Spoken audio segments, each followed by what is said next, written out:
Sa ilalim po ng ating family code, Dean, opo, sino ba hulang ang pupuwedeng maghain ng annulment case laban dun sa spouse? That's one, ano po.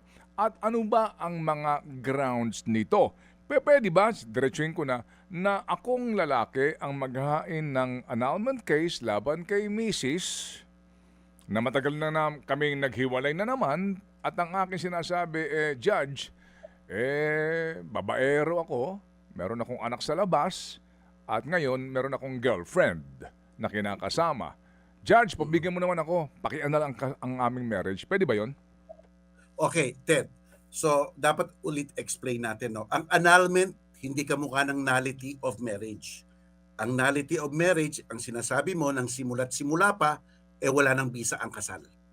Ang annulment, ang sinasabi mo, may bisa ang kasal, pero sapagkat ito ang ilang mga nangyari, nang loko ka, o kaya nung kinakasal kayo, o impotent ka nung kinakasal kayo, o buntis pala yung babae nung kinakasal kayo, inang annulment.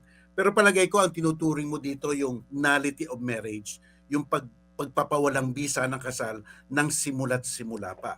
So ang tanong, ang marital infidelity ba o ang pag-aanak sa ibang mga babae ay pwedeng gamiting base para putulin ang kasal? Ang sagot, kung iyon lang ang iyong mga base, hindi pwede. Legal separation lang iyan.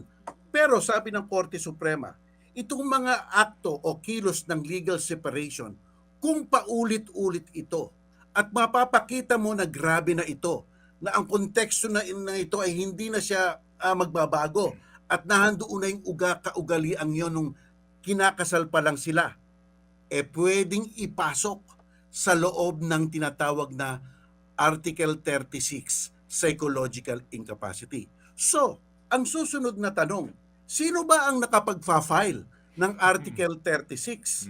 Ang sabi ng Korte Suprema, ang parehong parte, ang asawang lalaki at ang asawang babae.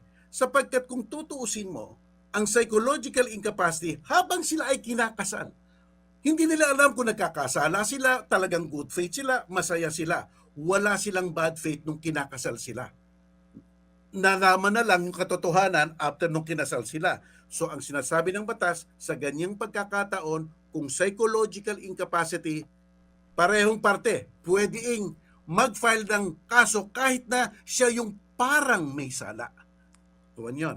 Pero sa ibang mga grounds ng nullity of marriage, kamukha ng bigamya, kung ikaw ang gumawa ng bigamya, hindi ka pwedeng magpaputol ng kasal. Ikaw may kasalanan, alam mong mali ang ginagawa mo. So, yun ang kaibahan nun. Kung Article 36 ang iyong inihahain para putulin ang kasal mo, yung lalaki, yung babae, pwede mag-file kahit na.